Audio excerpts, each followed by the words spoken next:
Welcome viewers, அனந்தானா சேனலுக்கு உங்களை அன்புடன் வரவேற்கிறோம். இன்றைக்கி பர்த்டே ஸ்பெஷல். எங்கள் பையனுக்கு பிறந்தநாள் நேற்று. பட் நாங்கள் வெளியே கோயிலுக்கு போயிருந்ததுனால இன்றைக்கி நாங்கள் பர்த்டே ஸ்பெஷல் செய்கிறாங்க வீட்டில். அதுக்கு என்னன்னா ஸ்வீட் பணியாரமும் கார பணியாரமும் சாமிக்கு நிவேதியத்துக்காக செய்கிறாங்க. இப்போ ஸ்வீட் பணியாரத்துக்கு ரெடி பண்ணி வச்சுட்டாங்க.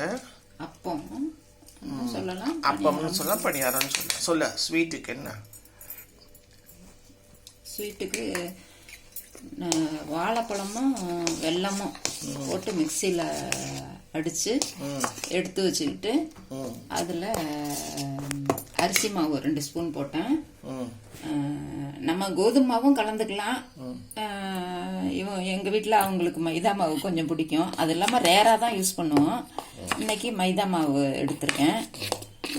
அதுவும் கொஞ்சம், அது ஒரு 1/2 கப்பு, அரிசி மாவு 2 கப்பு போட்டுக்கிட்டு, இட்லி மாவு, இந்த ஆப்ப சோடா போடுவாங்க, அதெல்லாம் நம்ம உடம்புக்கு நல்லது இல்லைன்னு சொல்லிட்டு இட்லி மாவு இந்த 1 கரண்டி மாவு, நல்லா புளிச்ச மாவு இதில் போட்டிருக்கிறேன். இப்போ இதில் மைதா மாவு எல்லாமே போட்டு, ஒரு சிட்டிகை உப்பு, தேங்காய் எல்லாம் போட்டாச்சு.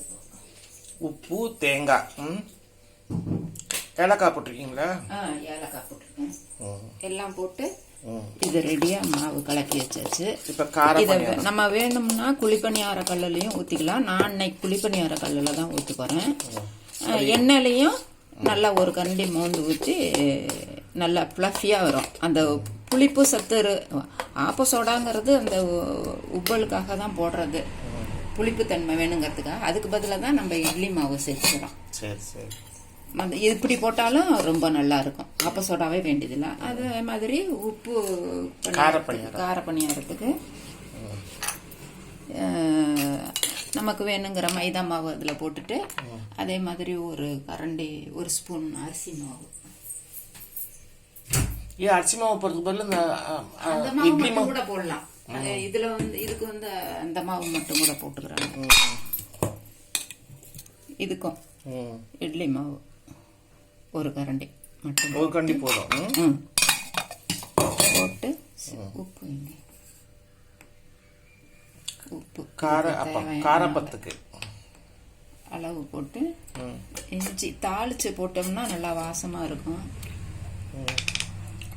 நம்ம சும்மா இப்படியே செஞ்சுக்கலாம். இஞ்சி நல்லா பொடியா துருவி வச்சுக்கலாம். நான் பேஸ்ட் பண்ணி வச்சிருக்கிறதுனால அப்படியே போட்டுக்கிறேன். ஸ்க்ரப்பரில் பேஸ்ட் இஞ்சி பூண்டு பேஸ்ட் நீங்கள் கடையில் வாங்குறத விட நீங்களே வீட்டில் செஞ்சு வச்சிங்கன்னா ரொம்ப நல்லது, உடம்புக்கும் நல்லது. ஏன்னா அதில் என்ன கெமிக்கல்ஸ் எடுத்துருக்காங்க தெரியாது. பட் நம்ம வீட்டில் செய்யலை.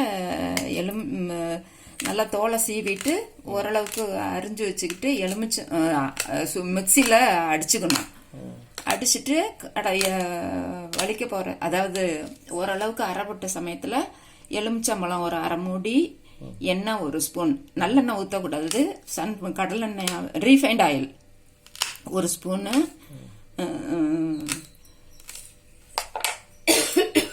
கொஞ்சமாக உப்பு அடித்து எடுத்து வச்சுக்கிட்டிங்கன்னா 1 மாதத்துக்கே நல்லா இருக்கும். நம்ம வினிகர் ஊற்றுவாங்க கடையில், நம்ம அதுக்கு பதிலாக தான் எலுமிச்சம்பழம் ஊற்றி வச்சுக்கிட்டோம்னா நல்லா இருக்கும்.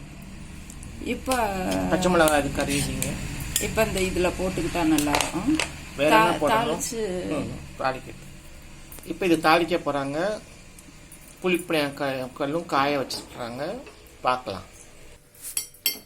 இப்போ குழிப்பணியார கல் காஞ்சிக்கிட்டு இருக்குது. அதில் எண்ணெய் ஊற்றிருக்குறாங்க. அதே சமயத்தில் கார பணியாரத்துக்கு வேண்டிய தாளிப்புக்கு ரெடி பண்ணுறாங்க.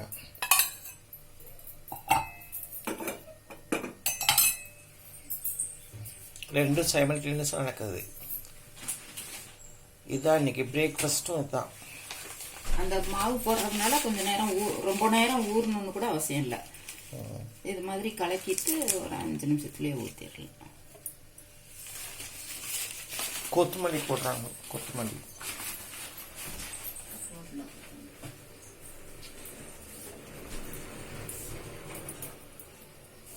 அதை கழுவி பொடிசாக அரிஞ்சு போடுறாங்க. என்னன்னா கடுகு, ஜீரகம், கடுகு, ஜீரகம், கடலைப்பருப்பு, உளுந்தம்பருப்பு. கடலைப்பருப்பு, உளுந்தம்பருப்பு இன்னும் கொஞ்சம் கடலைப்பருப்பு போடுங்க, நல்லா கடிப்பட்டா நல்லா இருக்கும். வெங்காயம் கொஞ்சம் போட்டுக்கலாம். வெங்காயம் பண்ணாலும் போடலாம். வெங்காயம், ஆமாம் அதை சொல்ல மறந்துட்டேன். வெங்காயம் போட்டுக்கலாம். பச்சை மிளகாய் இஞ்சியை கூட இதில் ஒரு ஹீட் பண்ணிட்டு போட்டிங்கன்னா நல்லா இருக்கும்.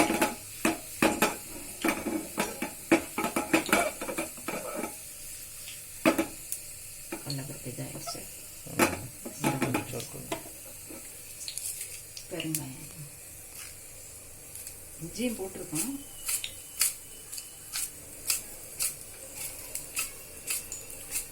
ஏன் பெருங்காயம் பண்ண கஷ்டம்? இங்க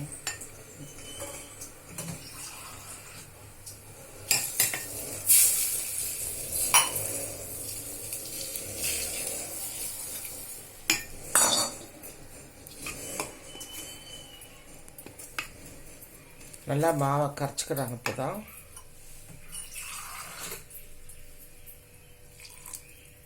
நமக்கு தேங்காய் பிடிக்கணும்னா இதை கூட வேணும்னா தேங்காய் போட்டுக்கலாம். பல்லு பல்லா போட்டால் ரொம்ப நல்லா இருக்கும். ரொம்ப நல்லா இருக்கும்.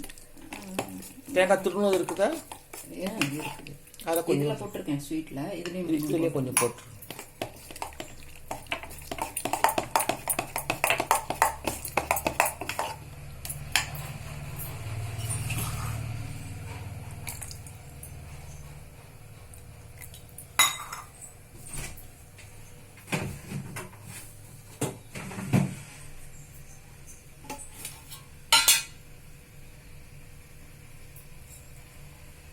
என் பையன் ஐயப்பன் பக்தர், அதனால ஸ்வீட் அப்பம் வந்து சாமிக்கு செஞ்சு வைக்கிறது நல்லது. பாபாவுக்கும் இன்னைக்கு வியாழக்கிழமை, அதனால் எல்லாத்துக்குமே நல்லதாக போகுது.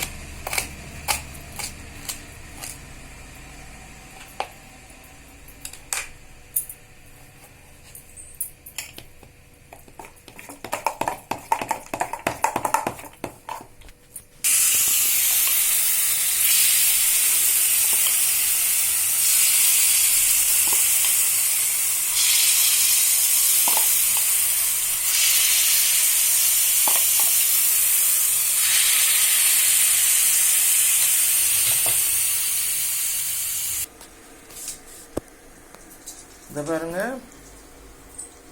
அழகாக வந்திருக்கு பாருங்க, சூப்பராக வந்திருக்குது. கார பணியாரமும் இனிப்பு பணியாரமும், அதாவது இனிப்பு அப்பமும் கார அப்பமும் உங்களுக்கு பிடிச்சிருக்குன்னு நினைக்கிறேன். பிடிச்சிருந்தாலும் அவன் சேனலுக்கு சப்ஸ்கிரைப் பண்ணுங்கள், பெல் பட்டன் மறக்காமல் அமைக்கிடுங்க. வேறொரு வீடியோவில் வேறொரு புதிய ரெசிபியோடு உங்களை சந்திக்கிறோம். பாய்.